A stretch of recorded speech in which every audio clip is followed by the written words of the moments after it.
ठीक है, तो लास्ट क्लास हमने मेटलर्जी स्टार्ट किया था. We just started metallurgy and we had discussed a couple of definitions. ठीक है, we had discussed the definition of mineral, we had discussed the definition of ore, we had discussed we had also discussed flux, we had also discussed gang particles. Apart from that, we had also discussed the difference between mineral and ore. ठीक है, apart from that हमने discuss किया था कि extraction के लिए क्या क्या प्रोसेस आप यूज करते हो. First was crushing and grinding. ठीक है, क्रशिंग एंड ग्राइंडिंग के भी कुछ पर्टिकुलर रीजंस या यूजेस थे. After that it was concentration of ore.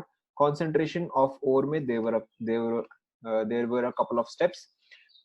For example hydraulic washing, magnetic flotation, leaching etcetera. Obviously these are all the most common ones. इसके अलावा और भी होता है. इसके अलावा हमने डिस्कस किया था रिडक्शन, कि जब आपने कॉन्सेंट्रेट कर लिया उसके बाद अब आपके पास जो भी ओर है, हो सकता है सल्फाइड हो सकता है कार्बोनेट हो, it can be sulphate, nitrate etcetera. तो वैसे केस में आप उन सभी को एक कॉमन में कन्वर्ट करते हो. That is you convert all of them into oxide. ठीक है, and to convert them into oxide there are two common methods which is roasting. ठीक है, roasting is done in the presence of air, or roasting is done in the supply of an excess amount of oxygen, and the other one was calcination. Calcination is done in the absence of air. यहां तक सभी को ध्यान में आ रहा है? Okay, so we were going to start with the second part of reduction. Second part of reduction was reduction of oxide to metal. ठीक है, आप यहाँ पे MO metal oxide से लेके आप उसको metal में convert कर रहे हो, यानी कि what you are doing is you are removing oxygen. ठीक है, removal of oxygen is reduction. तो reduction करने के लिए आपको एक reducing agent चाहिए. अभी नहीं, तो आपको रिडक्शन करने के लिए आपको एक रिड्यूसिंग एजेंट चाहिए. फॉर एग्जाम्पल या मोस्ट कॉमनली जो आप रिड्यूसिंग एजेंट यूज करते हो, that is one is carbon, the other is carbon monoxide. Again these two are the most common reagents. इसके अलावा ऑब्वियसली आप और भी बहुत कुछ यूज कर सकते हो. For example you can also use hydrogen. ठीक है, और you can also use some other metal. There is also another method called as self reduction. Self reduction का मतलब क्या होता है कि और जो है वो अपने आप को ही रिड्यूस कर रहा है. और अपने आप को ही किस तरह से रिड्यूस करता है? और अपने आप को ही किस तरह से रिड्यूस करता है? सपोज करो कि आपके पास HgS है. ठीक है, HgS इज मर्क्यूरी सल्फाइड. तो मर्क्यूरी सल्फाइड को मर्क्यूरी ऑक्साइड में कन्वर्ट करने के लिए, मर्क्यूरी सल्फाइड को मर्क्यूरी ऑक्साइड में कन्वर्ट करने के लिए विल यू यूज रोस्टिंग और विल यू यूज कैल्सिनेशन?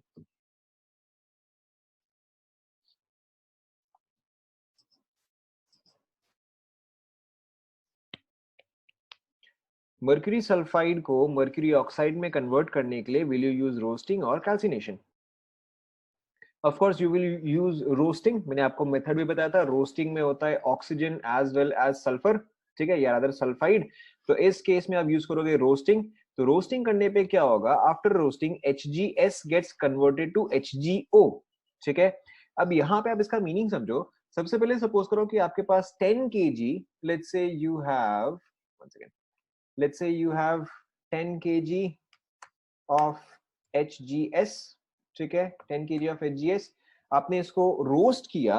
ठीक है, आपने इसको रोस्ट किया एंड आपने 5 kg of HgO आपने फॉर्म किया.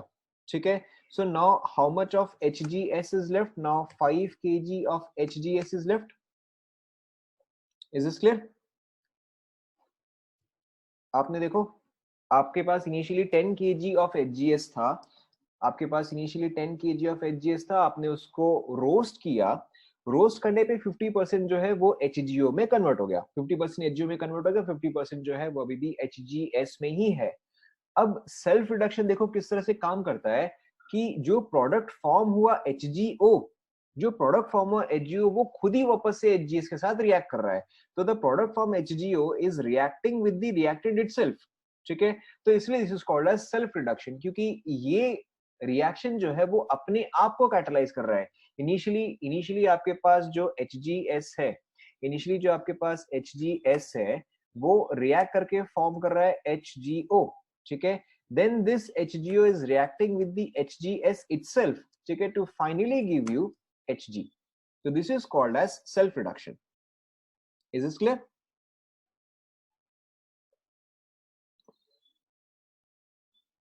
Okay, so let's now move forward with the most common methods. जो आपके common methods है carbon and carbon monoxide. Now for this we use something called as an Ellingham diagram.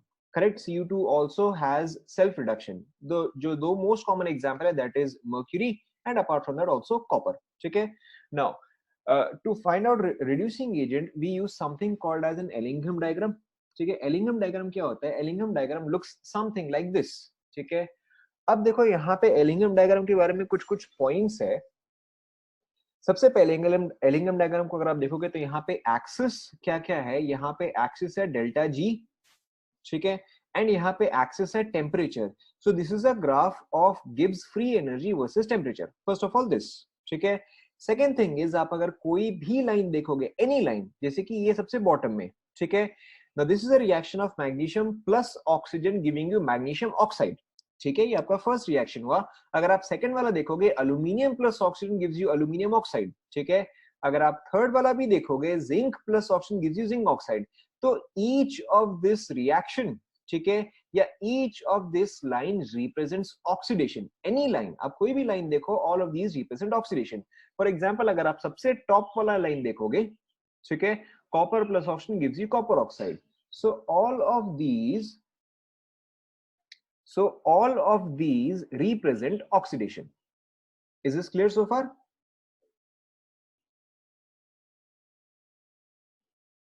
Okay. Now सबसे पहले अब यहाँ पे क्या है कि all of these represent oxidation. ठीक है, यहाँ पे देखो, अगर सपोज कर आप मैग्नीशियम को देखोगे, ठीक है, अगर आप मैग्नीशियम को फॉर एग्जाम्पल अगर आप 0 डिग्री सेल्सियस पे ऑक्सीडाइज करते हो, तो वैसे केस में एनर्जी रिलीज्ड विल बी -1100. ठीक है, अगर आप सपोज करो अल्यूमिनियम को 0 डिग्री सेल्सियस पे फॉर्म कर रहे हो या ऑक्सीडाइज कर रहे हो, तो in that case the energy release will be somewhere between 1000 and 1100. अगर सपोज करो आप कार्बन डाइऑक्साइड को फॉर्म कर रहे हो एट एनी टेम्परेचर, ठीक है, अगर आप कार्बन डाइऑक्साइड फॉर्म करो at any temperature, the amount of energy release will always be approximately equal to 400. Is this graph clear?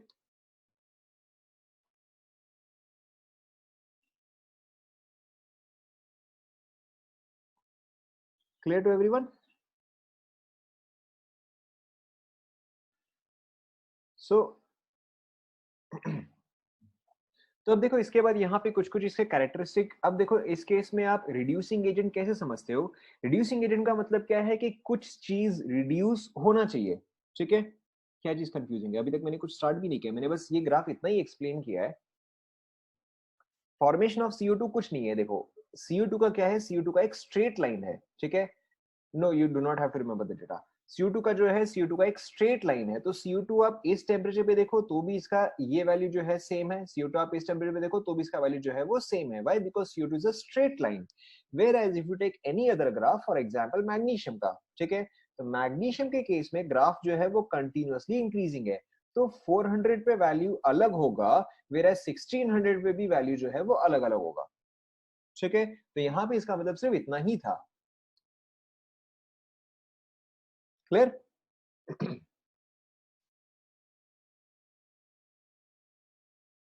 Okay, apart from that, अब देखो यहाँ पे आपको और क्या क्या पॉइंट्स ध्यान में रखने कि यहाँ पे all of these reactions are oxidation reaction. ठीक है, all of these reaction oxidation reaction, लेकिन हमें करना क्या है? हमें यहाँ पे रिडक्शन करना है. ठीक है, तो रिड्यूसिंग एजेंट आप कैसे निकालते हो? सबसे पहले, reduction is the exact opposite of oxidation. ठीक है, अगर सपोज करो यहाँ पे आपको रिएक्शन दिया गया magnesium plus oxygen gives you magnesium oxide. ठीक है, so this particular reaction is oxidation. But अगर आप एग्जैक्टली इसी रिएक्शन को रिवर्स करो, यानी कि MgO to give you Mg plus oxygen. ठीक है, अब ये क्या हो गया? ये तो रिडक्शन हो गया, क्योंकि अब इस केस में आपने क्या किया? आपने यहां से ऑक्सीजन जो है वो रिमूव किया. So whenever you need to find out what is the reduction, आप सिंपली क्या करोगे? आप इस चीज को रिवर्स करोगे. ये पार्ट आप सभी को समझ में आया? डेल जी जीरो जो है, del G zero is here, ठीक है। तो CO2 के लिए डेल जी इज 400, -400। देखो यहाँ पे जितने भी रिएक्शन दिए गए हैं, these all reactions are oxidation reaction. Reduction क्या होगा? ऑक्सीडेशन का एग्जैक्टली ऑपोजिट, ठीक है। तो अगर आप यही लास्ट रिएक्शन को ही देखोगे, where Mg plus O2 gives you MgO, तो अगर आप इंस्टेड इस चीज को रिवर्स कर रहे हो, यानी कि MgO gives you Mg plus O2, तो अब ये क्या हो गया? ये वाला रिएक्शन तो रिडक्शन हो गया। आपने सिंपली क्या किया? इस रिएक्शन को उल्टा किया। एंड अगर आप कोई भी रिएक्शन को रिवर्स करते हो तो उसका डेल्टा जी या डेल्टा एच का साइन क्या होगा? एग्जैक्टली ऑपोजिट हो जाएगा, ठीक है। फॉर एग्जाम्पल, इफ ऑक्सीडेशन का वैल्यू इज -1100, इफ ऑक्सीडेशन का वैल्यू इज -1100, तो रिडक्शन का वैल्यू कितना आ जाएगा? +1100 आ जाएगा, हाँ ना? करेक्ट, ठीक है। सपोज करो कि मैंने आपको पूछा कि जिंक ऑक्साइड, ठीक है, अगर मैंने आपको पूछा कि जिंक ऑक्साइड को या अगर आप जिंक को ऑक्सीडाइज कर रहे हो, if you are oxidising zinc at 0 degree, if you are oxidising zinc at 0 degree, then what is the value of delta G? Zinc at 0 degree, तो क्या वैल्यू आएगा?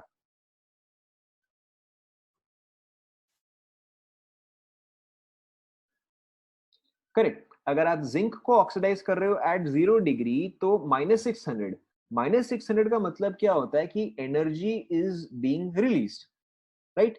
एंड अगर आप 0 डिग्री पे जिंक को इंस्टेड रिड्यूस करोगे, reduce का मतलब क्या हुआ? आपने सिंपली रिएक्शन को रिवर्स कर दिया। अगर आप जिंक ऑक्साइड को रिड्यूस करोगे तो फिर कितना एनर्जी चाहिए होगा एट 0 डिग्री? करेक्ट, +600। तो वैल्यू यहाँ पे क्या हुआ कि न्यूमेरिकली वैल्यू सेम रहा, सिंपली साइन जो है वो ऑपोजिट हो जाएगा। ये पार्ट क्लियर हुआ सभी को? ओके।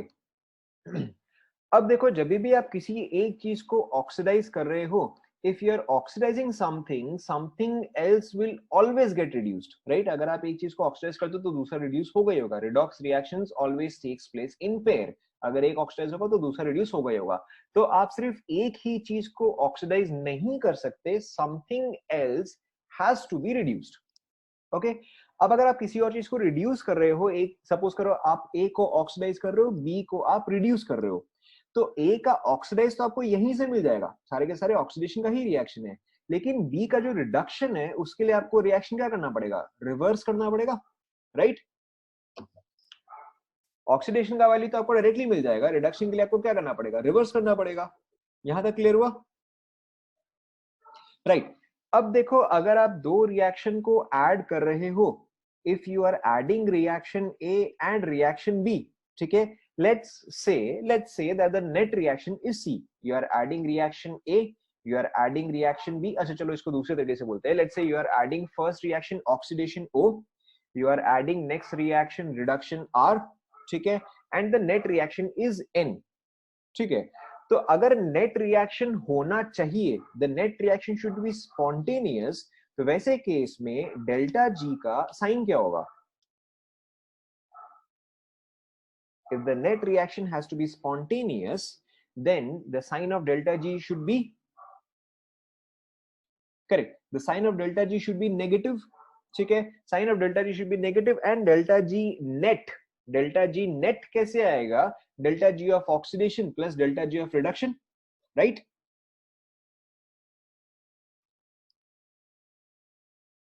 Okay. अब देखो सपोज करो कि अगर आप एग्जाम्पल लेते हो, सपोज करो कि आप एग्जाम्पल लेते हो कि मुझे जिंक या रादर जिंक ऑक्साइड, ठीक है, जिंक ऑक्साइड को सपोज करो मैं रिड्यूस करना चाहता हूं with the help of magnesium, ठीक है। I want to find out I want to find out whether magnesium can be used to reduce zinc, ठीक है। Can magnesium be used to reduce zinc, यानी कि यहां पे देखो आपका इक्वेशन क्या आएगा? Magnesium is reducing zinc oxide, तो यानी कि आप लोगे मैग्नीशियम, मैग्नीशियम के साथ प्लस क्या होगा? जिंक, जिंक ऑक्साइड आएगा, ठीक है। And it will give you what? Magnesium oxide, and it will give you plus zinc. क्या ये इक्वेशन सभी को समझ में आया? अगर आप मैग्नीशियम यूज कर रहे हो जिंक ऑक्साइड को रिड्यूस करने के लिए, तो आपको मिलेगा obviously magnesium oxide plus zinc. Clear? Right अब देखो, अब आप ये कैसे पता करोगे कि क्या मैं मैग्नीशियम को यूज कर सकता हूं या नहीं? ओके सबसे पहले आप इसको बिट बाय बिट कन्वर्ट करोगे। Magnesium goes to magnesium oxide, आप ऑक्सीडेशन एंड रिडक्शन को सेपरेटली कंसिडर कर रहे हो। Magnesium goes to magnesium oxide, let's say the temperature is 0 degrees Celsius for example. Now if magnesium is going to magnesium oxide at 0 degrees Celsius, delta G का value कितना है for magnesium going to magnesium oxide? Correct, for magnesium going to magnesium oxide delta G का, मैं इसको G1 बोल रहा हूं, ठीक है, डेल्टा G1 इज -1100, ठीक है, delta G1 is -1100। Now for zinc, ठीक है, फॉर जिंक और रादर उल्टा, for zinc oxide going to zinc, for zinc oxide going to zinc, यहां पे G2 का वैल्यू कितना है?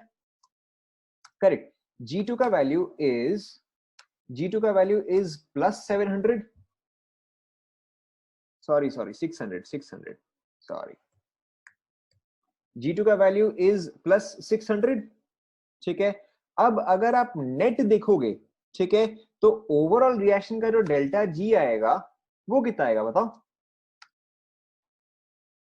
करेक्ट, ओवरऑल रिएक्शन का डेल्टा जी जो है वो -500 आया। अगर ये -500 आया, इसका मतलब इज दिस रिएक्शन स्पॉन्टेनियस और non spontaneous? Correct, this reaction is spontaneous. इसका मतलब क्या हुआ कि यू कैन यूज, इसका मतलब ये हुआ कि you can use magnesium to reduce zinc. आप इसको थोड़ा सा लॉजिकली भी समझ सकते हो कि obviously between magnesium and zinc, magnesium is more reactive, right? And if magnesium is more reactive than it can displace zinc. जैसे कि आपने बहुत बार पढ़ा होगा between copper and zinc, zinc can reduce copper but copper can not reduce zinc, ये वाला आपने बहुत बार पढ़ा होगा। इसका रीजन क्या है? क्योंकि रिएक्टिविटी सीरीज में जिंक जो है वो हायर पोजीशन पे आता है। You can either memorise it in this way कि जो ज्यादा रिएक्टिव होगा वो सामने वाले को रिड्यूस कर सकता है, ठीक है, या फिर इसका बेटर मेथड क्या है, जो भी नीचे है, जो भी नीचे है वो ऊपर वाले को रिड्यूस कर सकता है, ठीक है। The best method is always this, जो भी नीचे है वो ऊपर वाले को रिड्यूस कर सकता है। अब देखो आप किस तरह से ये चीज इमेजिन करोगे या आप किस तरह से इसको सॉल्व करोगे। लेट्स से फॉर एग्जांपल आपको निकालना है कि सेम, यस वन मोमेंट, ठीक है, सपोज करो अगर आपको निकालना है कि क्या मैग्नीशियम जिंक को रिड्यूस कर सकता है, ठीक है, तो जब तक मैग्नीशियम का लाइन जो है, जब तक मैग्नीशियम का लाइन जिंक के नीचे है, तब तक वो उस चीज को रिड्यूस कर सकता है, ठीक है। अगर सपोज करो आपको पूछा जाए कि मैग्नीशियम एंड अल्यूमिनियम के लिए, ठीक है, let's say you are asked, ठीक है, let's say you are asked कि मैग्नीशियम अल्यूमिनियम को रिड्यूस कर सकता है क्या, ठीक है, तो आप सिंपली ये देखोगे कि मैग्नीशियम का लाइन कब तक अल्यूमिनियम के नीचे है। जैसे कि अगर आप यहाँ पे देखोगे अल्यूमिनियम का लाइन जो है वो तो स्ट्रेट जा रहा है, ठीक है, this is going straight, whereas magnesium का लाइन जो है वो यहां से यहां तक स्ट्रेट है, फिर ये बेंड हो रहा है, ठीक है, तो बेंड होके ये अब इस तरह से इसको इंटरसेक्ट कर रहा है। So this is the point of intersection and at this point initially इसके पहले मैग्नीशियम जो था वो अल्यूमिनियम के नीचे था, लेकिन अब इस पॉइंट के आगे अल्यूमिनियम जो है वो नीचे आ गया है, ठीक है। So this is a very important point. अब आपको यहाँ पे अगेन ये ध्यान में रखना है कि whichever is below can reduce the one which is above, ठीक है। अगर आपके पास पेन पेपर अभी हाथ में तो फिर आप ये चीज लिख लो, जो भी नीचे है वो ऊपर वाले को रिड्यूस कर सकता है, ठीक है। अब देखो अगर सपोज कर आपको पूछा जाए कि under what condition can magnesium reduce aluminium, तो जब तक ये नीचे है यानी कि up to 1200 degree Celsius, up to 1200 degree Celsius, magnesium can reduce aluminium, but above 1200 degree Celsius, magnesium cannot reduce aluminium. Correct. After 1200 degree Celsius, now magnesium cannot reduce aluminium. Instead, aluminium can now reduce magnesium oxide. क्या ये वाला सभी को समझ में आया? I'll take one more example, but ये example सभी को समझ में आया क्या? ठीक है। Now let's take one more example. Let's take one more example जहां पर कि आपको पूछा गया है at what temperature, ठीक है, let's say कि at what temperature can carbon, one second, at what temperature can carbon reduce, let's say magnesium, ठीक है, at what temperature can carbon reduce magnesium. तो देखो आपको क्लियरली दिखेगा कार्बन कहां पर है, कार्बन एक तो इस इक्वेशन में है, ठीक है, दूसरा कार्बन जो है वो इस इक्वेशन में है, ठीक है। मुझे दिख रहा है कि भाई ये इक्वेशन और magnesium, magnesium is this line, ये तो कहीं भी इंटरसेक्ट इस ग्राफ में तो मुझे करता हुआ नहीं दिख रहा है, तो ऐसे केस में मैं कौन सा कंसिडर करूंगा, मैं ये वाला कंसिडर करूंगा, ठीक है। तो अब इस केस में इंटरसेक्शन कहां पे आया, इंटरसेक्शन इस पॉइंट पे आया, which is let's say 1800 degree Celsius, ठीक है, which is let's say 1800 degree Celsius. Again आपको क्या याद रखना है कि जो नीचे है वो ऊपर वाले को रिड्यूस करेगा, तो मुझे कार्बन को रिड्यूसिंग एजेंट की तरह यूज करना है, so carbon should be below, ठीक है। तो कार्बन बिलो कब है, 1800 के आगे। तो इसका मतलब क्या है, you will have to keep the temperature above 1800 so that carbon can reduce magnesium oxide. Is this clear?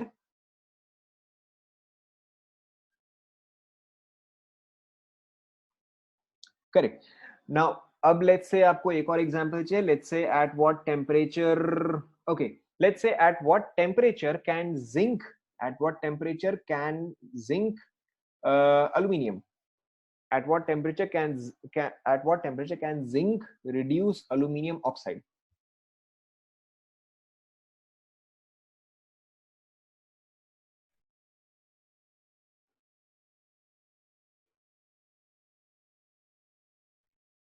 Correct, zinc oxide जो है या अदर जिंक जो है, जिंक कभी भी एल्यूमिनियम ऑक्साइड को रिड्यूस नहीं कर सकता, क्यों, क्योंकि कभी भी जिंक ऑक्साइड का लाइन जो है वो एल्यूमिनियम के नीचे जाएगा ही नहीं, ठीक है। एल्यूमिनियम का लाइन जो है वो इस तरह से जा रहा है, जिंक ऑक्साइड का लाइन जो है वो इस तरह से जा रहा है, यानी कि ये दोनों लाइंस क्या हो गई, ये दोनों तो डाइवर्जिंग लाइंस हो गई, ये दोनों तो कभी भी कन्वर्ज नहीं होगा, ठीक है। एंड क्योंकि ये कभी भी कन्वर्ज नहीं होगा, इसका मतलब क्या है कि you can never use zinc to reduce aluminium. Is this clear to all?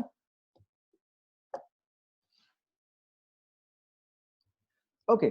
Apart from that, अब यहाँ पे देखो एक और फैक्टर है, यहाँ पे एक और फैक्टर है, देखो कोई भी आप ग्राफ देखोगे, जनरल ग्राफ, जैसे कि सपोज करो अगर आप मैग्नीशियम का ग्राफ देखते हो, ठीक है, मैग्नीशियम का ग्राफ देखो क्या हो रहा है, मैग्नीशियम का graph is initially going about some slope, की इस लाइन का कुछ भी एक स्लोप होगा, फिर यहाँ पे एक सडन टर्न आता है कि यहाँ पे इस ग्राफ का स्लोप जो है वो चेंज हो रहा है, ठीक है।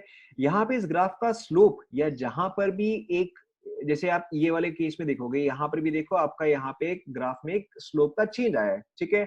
wherever the graph is changing slope, wherever the graph is changing slope, it implies that वहां पे फेज चेंज हुआ है, ठीक है। तो यहाँ पे आपका डेफिनेटली या तो ये सॉलिड से लिक्विड गया होगा या तो ये लिक्विड टू गैस गया होगा, तभी जाके इसका यहाँ पे स्लोप जो है वो सडनली चेंज होता है, ठीक है। This fact you have to memorise. Is this clear? Okay, so now there is one more factor, there is one more factor, क्या है कि सपोज करो कि ये वाला, चलो आप जिंक ऑक्साइड वाला ही लाइन ले लो, ठीक है।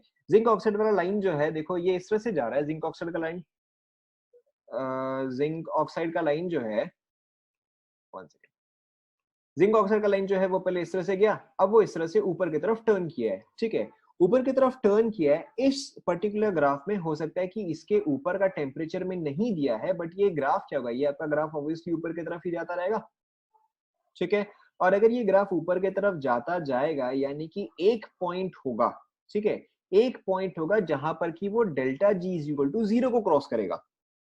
ये बात समझ में आ रहा है? ठीक है, ये ग्राफ जो कि ऊपर की तरफ जा रहा है, ये एक पॉइंट पे delta G is equal to 0 को क्रॉस करेगा, एंड जहां पर वो delta G is equal to 0 को क्रॉस करेगा, फॉर एग्जांपल अगर ये 2000 डिग्री सेल्सियस पे, अगर ये 2000 डिग्री सेल्सियस पे डेल्टा जी इक्वल टू 0 को क्रॉस करेगा, इसका मतलब क्या है कि above 2000 degree Celsius, correct, above 2000 degree Celsius it will remain और it will become non spontaneous. तो अगर वो अबव 2000 डिग्री सेल्सियस पे नॉन स्पॉन्टेनियस हो गया, यानी कि if oxidation is non spontaneous, then what becomes spontaneous. अगर ऑक्सीडेशन जो है वो नॉन स्पॉन्टेनियस हो गया, तो फिर स्पॉन्टेनियस क्या बन जाएगा, रिडक्शन बन जाएगा, ठीक है।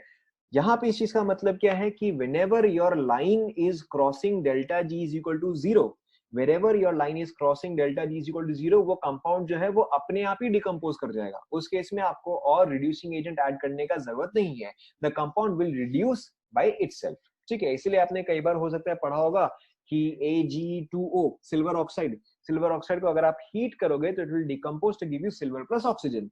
नो दैट इज वो अपने आप ही डिकम्पोज कर गया, आपने उसको सिंपली हीट प्रोवाइड किया, वो अपने आप ही डिकम्पोज कर गया। तो wherever your graph will cross delta G is equal to 0, wherever a graph crosses delta G is equal to 0, वो अपने आप ही डिकम्पोज हो जाएगा, वो अपने आप ही थर्मल डिकम्पोजिशन कंप्लीट हो जाएगा। Is this clear?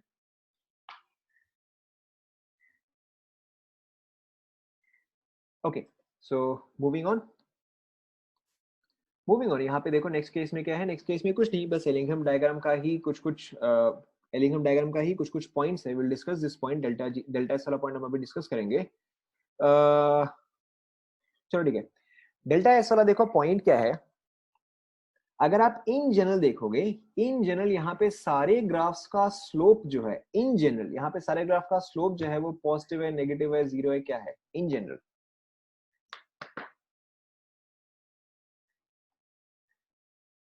करेक्ट। अगर आप इन जनरल देखोगे तो यहाँ पे लगभग हर ग्राफ का स्लोप जो है वो पॉजिटिव है, ठीक है ना। Why is it positive? देखो यहाँ पे ग्राफ क्या है, of delta ji versus temperature, ठीक है।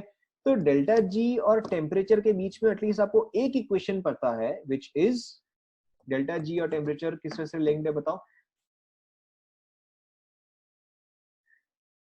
ये नहीं, डेल्टा जी और टी किस तरह से लिंक्ड है? आपने एक इक्वेशन थर्मोडायनेमिक्स में किया था, याद करो। Correct, delta G is equal to H minus T delta S, exactly right, ठीक है।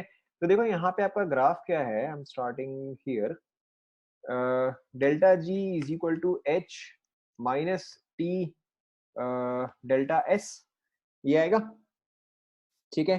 अब यहाँ पे देखो हर केस में क्या हो रहा है, I am taking any example, suppose करो कि आपने ये वाला इक्वेशन लिया, magnesium plus oxygen gives you magnesium oxide, ठीक है। Magnesium plus oxygen gives you magnesium oxide. अब इन जनरल मैग्नीशियम का स्टेट क्या होगा, सॉलिड, लिक्विड और गैस?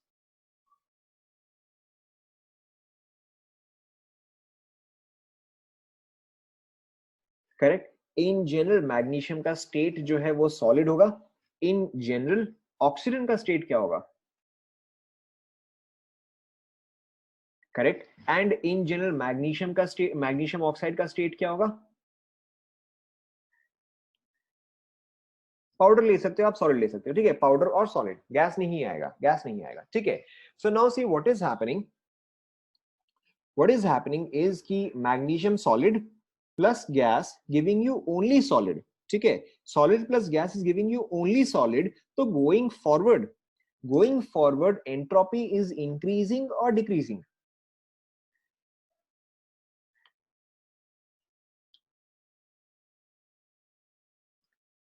करेक्ट, गोइंग फॉरवर्ड क्योंकि गैसियस चीजें जो है वो रिड्यूस हो रही है, तो going forward entropy is decreasing. Now if entropy is decreasing यानी कि डेल्टा एस का साइन क्या हो गया, नेगेटिव हो गया। अगर एंट्रोपी डिक्रीज करा तो ऑब्वियसली डेल्टा एस का साइन जो है वो नेगेटिव हो गया। एंड अगर डेल्टा एस का साइन नेगेटिव हो गया तो नेगेटिव और नेगेटिव आपका स्लोप क्या आ जाएगा, स्लोप पॉजिटिव आ जाएगा, ठीक है। अगर यहाँ पे डेल्टा एस का साइन जो है वो नेगेटिव है, ठीक है, ठीक है। यहाँ पे देखो आपका इनिशियली आपके पास सॉलिड प्लस गैस है, solid plus gas is going only to solid. If solid plus gas is going only to solid which implies that कि एंट्रोपी जो है वो डिक्रीज कर रहा है, ठीक है। अगर गैसियस डिक्रीज करता है तो एंट्रोपी जो है वो भी डिक्रीज करता है, because this order is decreasing. तो in this case this ds part becomes negative, तो this negative multiplied by this negative, यहाँ पे ओवरऑल क्या आ जाएगा, g is equal to h positive m into T आ जाएगा, ठीक है, where m is your slope.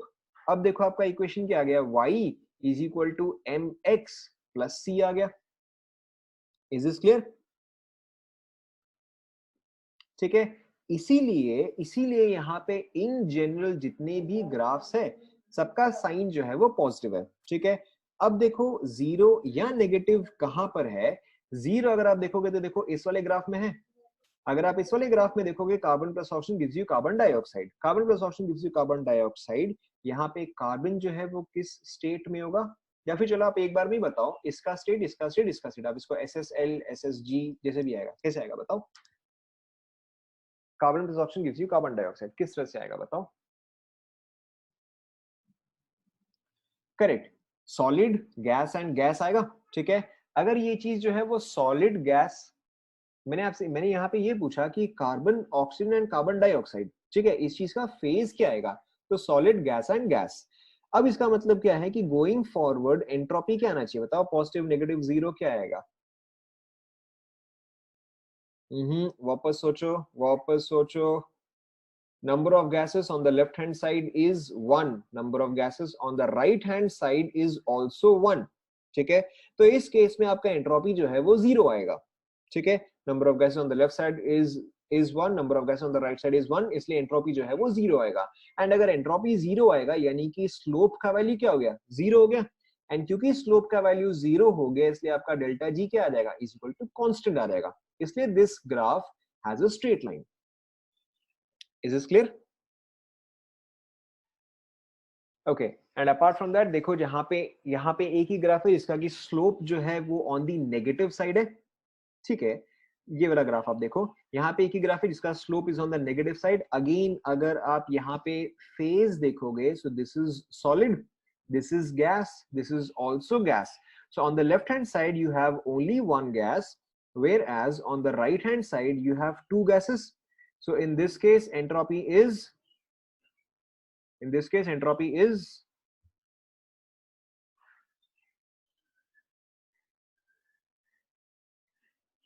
Correct, in this case the entropy is increasing. अच्छा ठीक है, अगर आपको नहीं सुनाई दे रहा तो एक और बार सुन लो।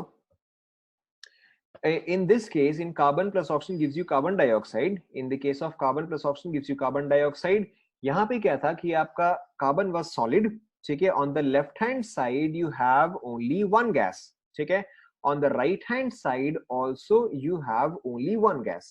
Now since there is only one gas on each side, ठीक है, तो गैसेस का अमाउंट ना इंक्रीज कर रहा है ना डिक्रीज कर रहा है। और अगर गैसेस का अमाउंट ना इंक्रीज करे ना डिक्रीज करे तो इसका मतलब एंट्रोपी भी क्या रहेगा, एंट्रोपी भी कांस्टेंट ही रहेगा, और एंट्रोपी डज नॉट चेंज, है ना।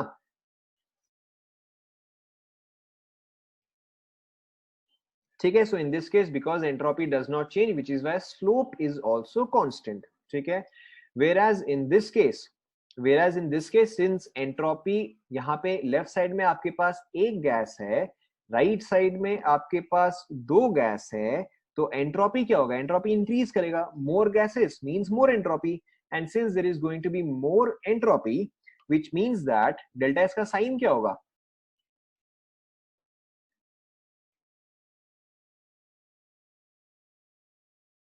करेक्ट। एंड अगर डेल्टा एस का साइन पॉजिटिव होगा तो पॉजिटिव इंटू नेगेटिव ओवरऑल क्या आएगा, नेगेटिव आएगा। एंड क्योंकि positive into negative overall negative आता है इसलिए इसका स्लोप जो है वो भी आपका नेगेटिव ही रहेगा,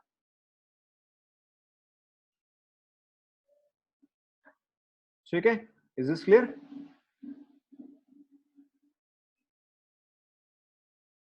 okay, so now moving on.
We'll just wait कि हर कोई आ जाए।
तो जब तक बाकी सारे लोग आते हैं, how many of you are using laptop with good wifi?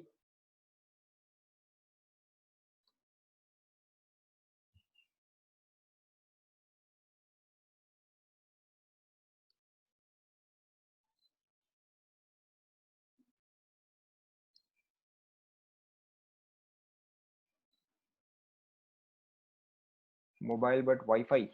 Okay.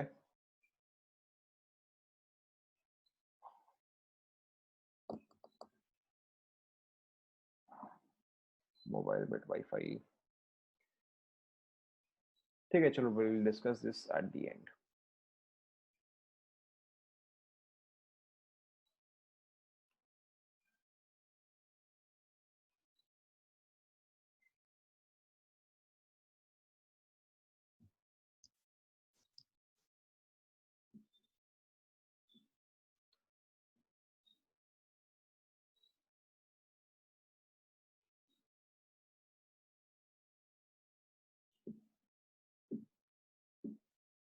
Yes, Mr. Galaxy, you will get notes of this.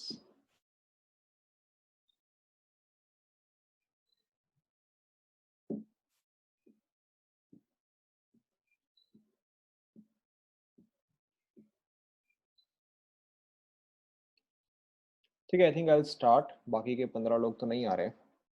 I think I'll start.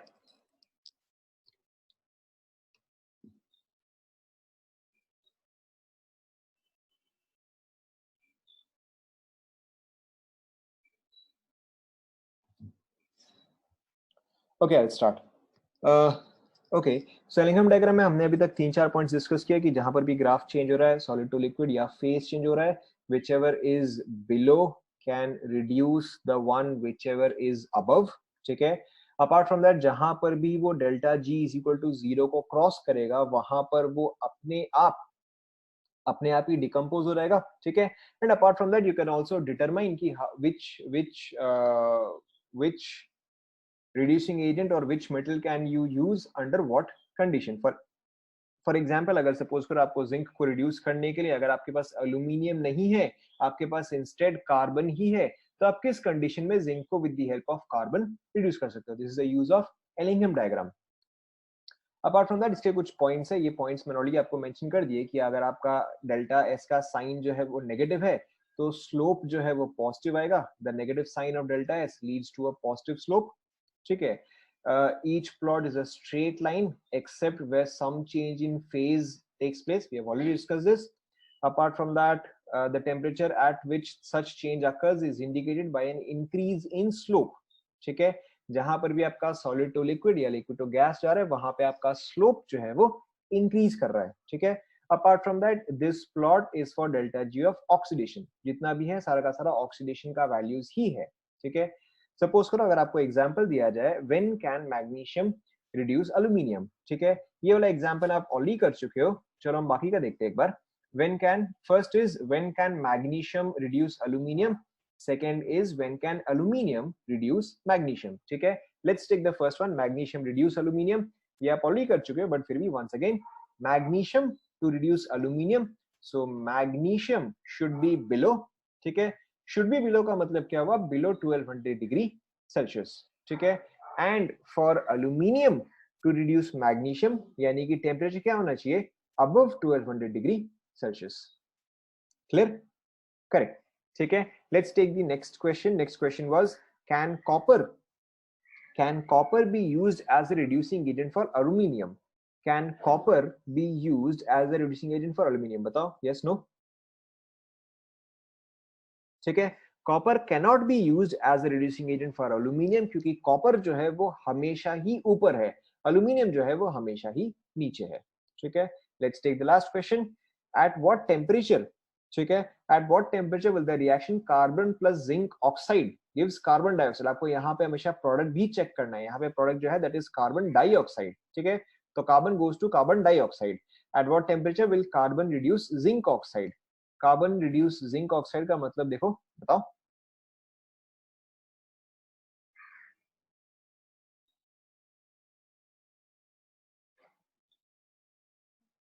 Carbon goes to carbon dioxide, carbon goes to carbon dioxide.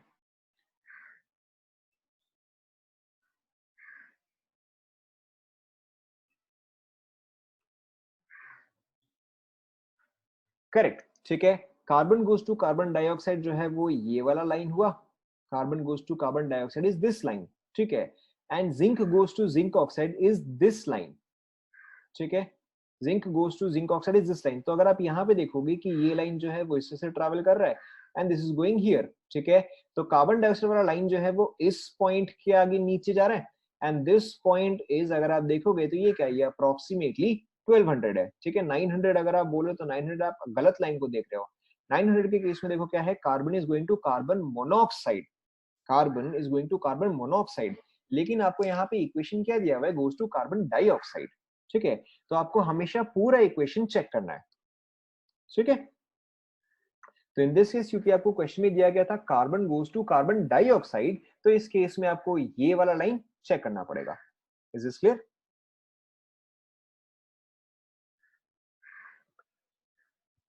Okay, so what are the other points of Ellingham diagram? Now Ellingham diagram जो है वो आपको सब कुछ नहीं बताता, there are certain limitations to Ellingham diagram. ठीक है, व्हाट आर द लिमिटेशंस? सबसे पहली बात कि ये ग्राफ जो है वो आपको ये बताता है कि दिस रिएक्शन इज पॉसिबल।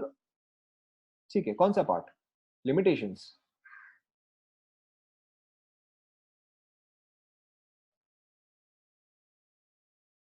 कौन सा पार्ट रिपीट करूं?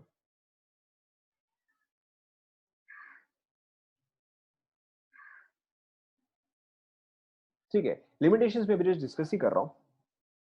सो फर्स्ट ऑफ ऑल ये ग्राफ आपको जो बता रहा है वो आपको थर्मोडायनेमिक्स बताता है, वो आपको काइनेटिक्स नहीं बताता है। थर्मोडायनेमिक्स एंड काइनेटिक्स का मतलब क्या होता है? Thermodynamics is the reaction possible और नॉट।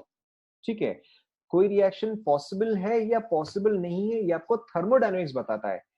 काइनेटिक्स का मतलब क्या है? अगर वो रिएक्शन पॉसिबल है तो वो कितना फास्ट है। ठीक है, कहने का मतलब अगर मैं आपको बोलूं कि आपको 100 क्वेश्चंस करना है, ठीक है, तो 100 क्वेश्चंस आप कर सकते हो या नहीं कर सकते हो, ये चीज थर्मोडायनेमिक्स है। ठीक है, कि यू कैन डू 100 क्वेश्चंस, लेकिन आप उसको कितना फास्ट कर सकते हो, दैट इज काइनेटिक्स। कि आप उसको 1 घंटे में करोगे, या आप उसको 1 दिन में करोगे, या आप उसको 1 हफ्ते में करोगे, this represents kinetics. Kinetics is how fast is a reaction.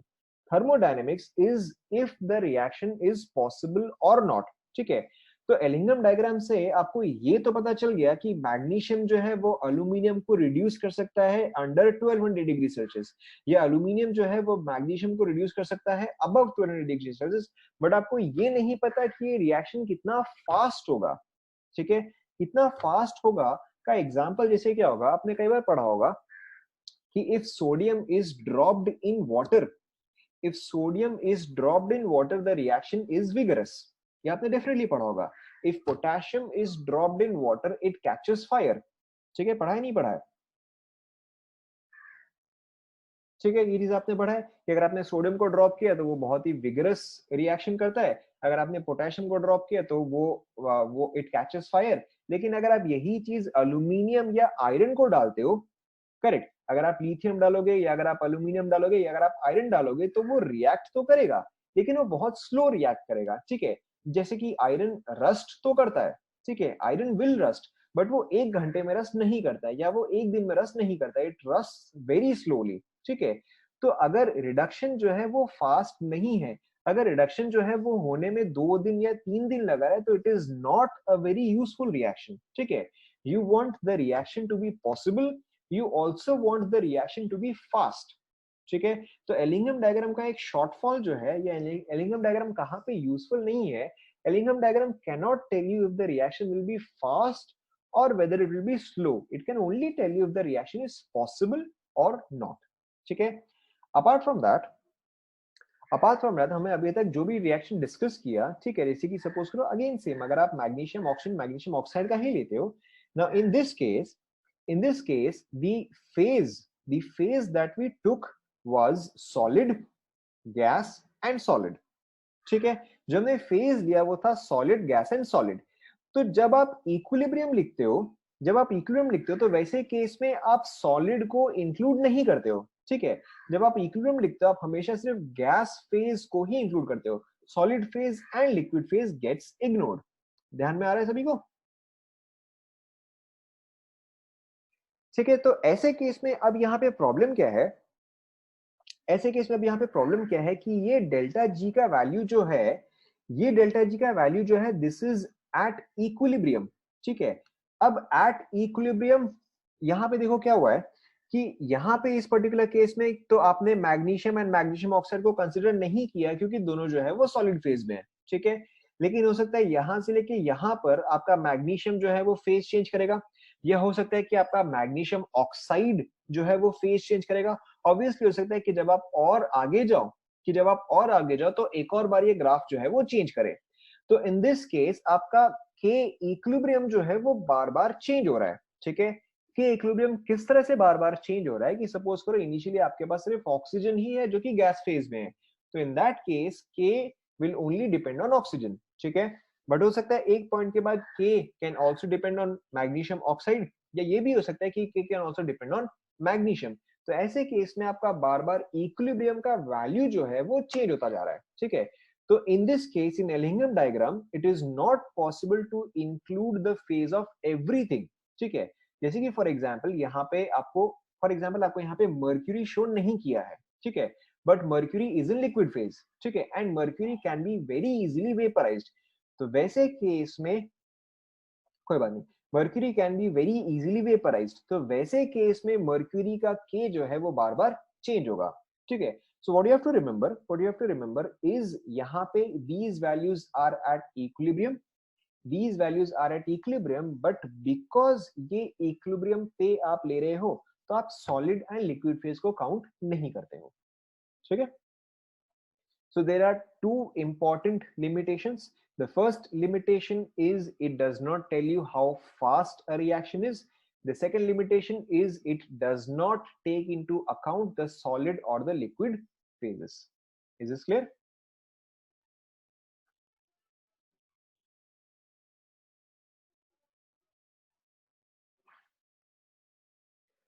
Okay.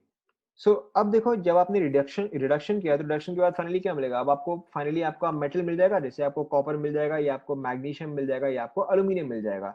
If you remember, reduction के केस में दो इंपॉर्टेंट पॉइंट्स थे। रिडक्शन के केस में the two important points were conversion to oxide, ठीक है, this we did by reduction, sorry, by roasting और calcination, ठीक है, and conversion of oxide to metal, this we did with the help of Ellingham diagram, ठीक है। And commonly जो आप reducing agent use करते हो दैट इज कार्बन, ठीक है, और कार्बन मोनोऑक्साइड। अब what is the next step? अब आपको मेटल तो मिल गया, लेकिन अब इसके बाद नेक्स्ट स्टेप क्या है? नेक्स्ट स्टेप इज रिफाइनिंग, ठीक है। रिफाइनिंग का मतलब क्या है कि now you have 80% pure metal और now you have 90% pure metal, but हो सकता है कि आपको और भी ज्यादा प्योर मेटल चाहिए होगा। हो सकता है 90% is not enough, now you may require 95% metal, और now you may require 99% metal.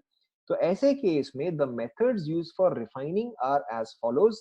Distillation, ठीक है, डिस्टिलेशन का मतलब क्या था? Obviously conversion to gas form, ठीक है। Then you have liquation, obviously आपको नाम से समझ में आ रहा होगा, liquation is conversion to liquid form, ठीक है। So these are all methods of refining. I have a video to show you, one second, so I'll just play the video.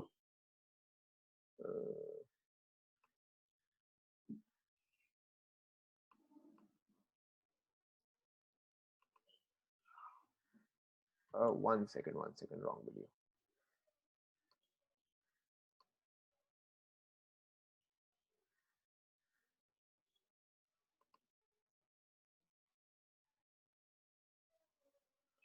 Yeah, one second. ठीक है, हर किसी को video दिख रहा है ना?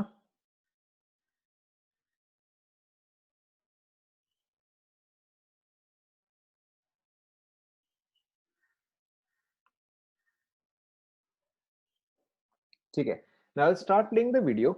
पॉज पे है, पॉज पे है। I'll start playing the video. First, of course, you look at the video, ठीक है, then I will explain कि वीडियो में हो क्या रहा है, ठीक है। First of all, just look at the video. One second.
Okay, so first of all let us discuss at least this much.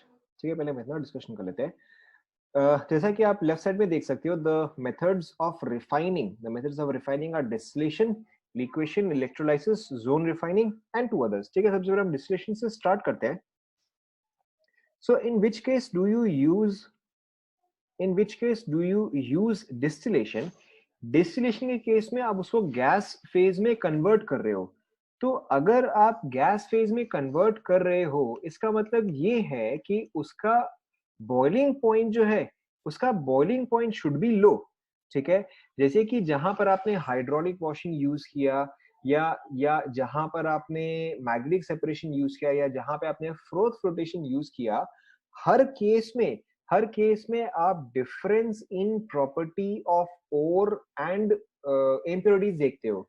तो यहाँ पर भी आपको एग्जैक्टली वही देखना है कि what is the difference in property of metal as well as impurity. ठीक है, so in particular case of distillation, you want in case of distillation you want the metal which has a low boiling point. ठीक है, कि metal का boiling point जो है वो लो होना चाहिए, इम्प्योरिटीज का बॉइलिंग पॉइंट जो है वो हाई होना चाहिए. ठीक है, अगर मेटल का बॉइलिंग पॉइंट लो है एंड इम्प्योरिटीज का बॉइलिंग पॉइंट हाई है, अगर मेटल का बॉइलिंग पॉइंट लो है, इम्प्योरिटीज का बॉइलिंग पॉइंट हाई है, तो पहले कौन सा चीज बॉइल करेगा? Not volatile. वोलेटाइल का मीनिंग बहुत ही अलग होता है. वोलेटाइल का मतलब कि आपने उसको बस ऐसे ही रखा और वो वैसे ही उड़ गया. वोलेटाइल का मतलब वो होता है. यहाँ पे volatile is not the correct word, यहाँ पे low boiling point is the correct word. ठीक है, so if the boiling point of metal is low but that of impurities is high, so which one will vaporise first?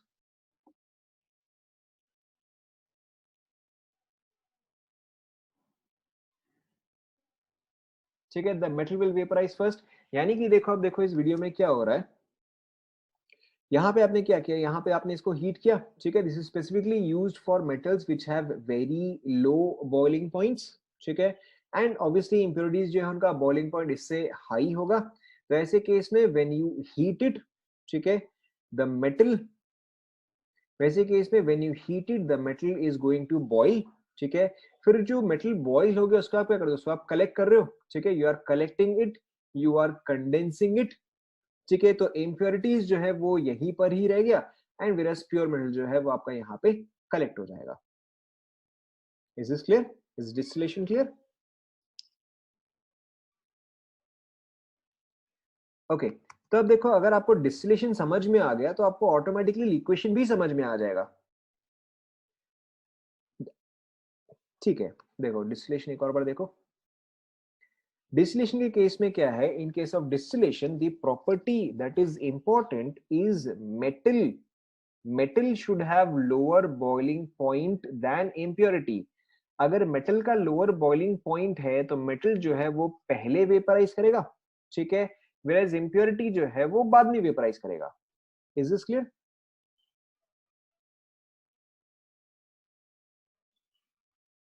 ठीक है, तो ऐसे case में आप क्या कर रहे हो? You use those metals which can easily vaporise. ठीक है, so if a metal will easily vaporise, starting से ही बोल रहा हूं, स्टार्टिंग यहीं से ही है. यही फर्स्ट मेथड, यही है फर्स्ट मेथड, यही है. ठीक है, this is the first method. Now in case of distillation the metal evaporates first or the metal vaporizes first. Now since the metal is vaporizing first, तो impurities जो है वो यहीं पर ही रह जाएगा. whereas metal जो है वो vaporize होके इस end से यहाँ पे condense होके इस point पे collect होगा. see, so in case of distillation there is impure metal, यानी कि it contains metal as well as impurities. metal boils off first. ठीक है, impurities जो है वो यहीं पर ही रह जाएगा. तो देखो आपका मेटल जो है वो फिर यहाँ पे कंडेंस होके you are collecting pure metal here, and non volatile impurities जो है वो यहीं पर ही रह जाएगा. ठीक है, so in case of distillation the important criteria was that the metal should boil, the impurities should not boil. ठीक है, is this concept clear?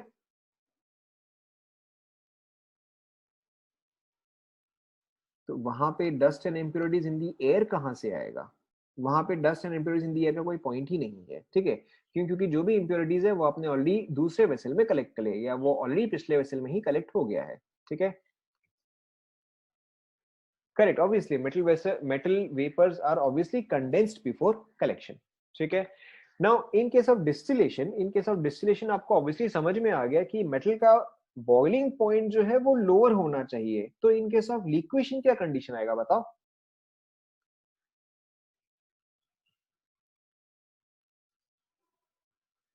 In case of liquefaction, the concept should be correct.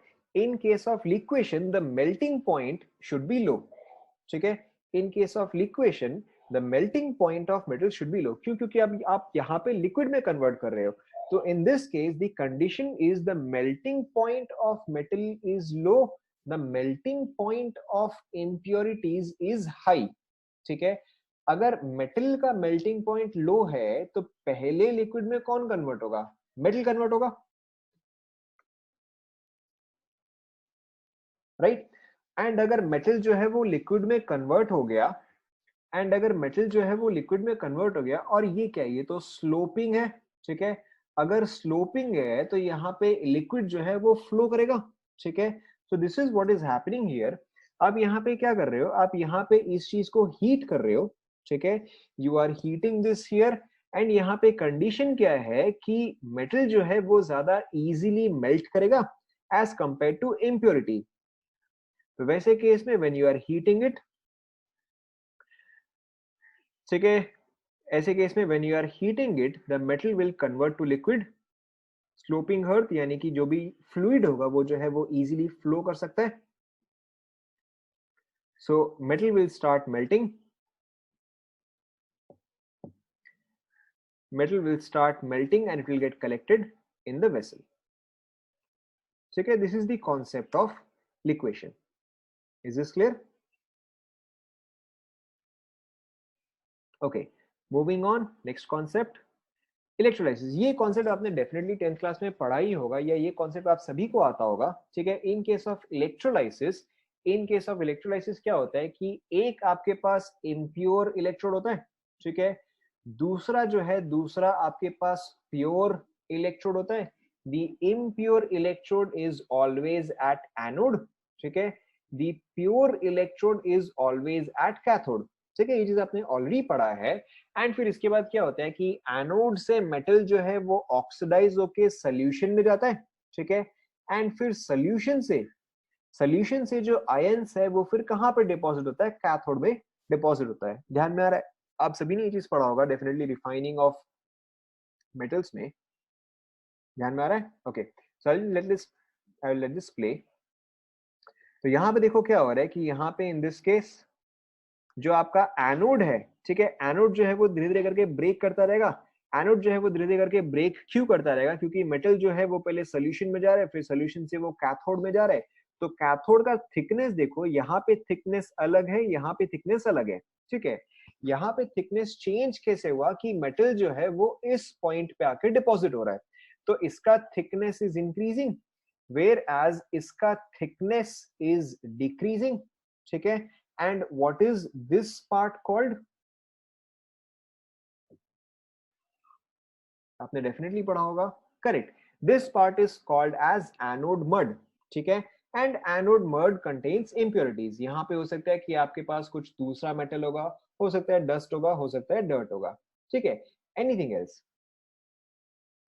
नहीं, यहाँ पे there is no condition. यहाँ पे सिर्फ एक ही condition होता है कि दी एनोड, यहाँ पे कॉमन क्वेश्चन यही आता है कि which electrode is made up of pure metal, ठीक है। तो इस केस में आपको ये ध्यान में रखना है कि इन this case the cathode is made up of pure metal, whereas the anode is made up of impure metal। यहाँ पे आपको ये एक कंडीशन ही ध्यान में रखना है, ठीक है। And besides anode mud can also contain useful material. It can also contain gold, silver, platinum, iron, etc. And the anode mud is always recycled, ठीक है। ये चीज आपको ध्यान में रखना है। Clear? Okay, so we'll stop here. We will stop here. इसके आगे जो है वो हम next class में करेंगे. So let's first revise. हमने अब तक क्या discuss किया? Yeah. So let's first revise. हमने अब तक क्या क्या discuss किया? So we discussed reduction of oxide to metal. ठीक है, we discussed something called as an Ellingham diagram. ठीक है, Ellingham diagram represents only oxidation. Ellingham diagram represents only Ellingham diagram represents only oxidation. जो part मैंने नहीं पढ़ाया है वो पार्ट के लिए क्वेश्चंस आप मत करो. जब मैं पढ़ा दूंगा तब मैं अपने आप ही आपको ये क्वेश्चंस बता दूंगा. ठीक है, Ellingham diagram represents only oxidation. तो जहां पर भी आपको रिडक्शन करना होगा आप इसी रिएक्शन को एग्जैक्टली रिवर्स करते हो. And the shortcut to remember is जो भी पार्ट नीचे है वो ऊपर वाले पार्ट को रिड्यूस करता है. ठीक है, apart from that the common reducing agents are carbon and carbon monoxide. हो सकता है कई बार कार्बन को आप ऐसे पढ़ो एज चारकोल और कोक. ठीक है, दोनों वर्ड्स का मतलब यही होता है कि you are referring to carbon. Apart from that other methods used to reduce are hydrogen. ठीक है, and apart from that there is also you can use some other metal. ठीक है, या फिर आप यहाँ पे सेल्फ रिडक्शन भी यूज कर सकते हो. Self reduction is when one metal is reducing the other. ठीक है, या one metal is reducing itself. ठीक है, सो सेल्फ रिडक्शन जो है उसके कुछ ही कॉमन एग्जांपल होते हैं. One common example is mercury and the other common example is copper. Generally ये दोनों एग्जांपल ही आपको दिया जाता है. अपार्ट फ्रॉम दैट हमने डिस्कस किया few refining methods. We have discussed 3 refining methods in particular: distillation, liquefaction and electrolysis. ठीक है, in case of distillation the condition is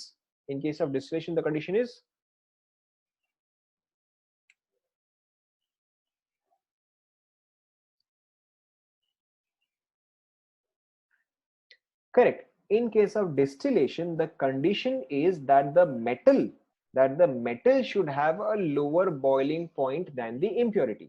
Correct. ठीक है, तो डिस्टिलेशन के केस में कंडीशन क्या होता है? Metal should have a lower boiling point than the impurity. In case of liquation the condition is correct. In case of liquefaction the condition is lower melting point of the metal whereas high melting point of the impurities. ठीक है, electrolysis में ऐसा as such कुछ condition नहीं होता है. Electrolysis में the only thing that you remember is the pure metal is at electrolysis में pure metal is at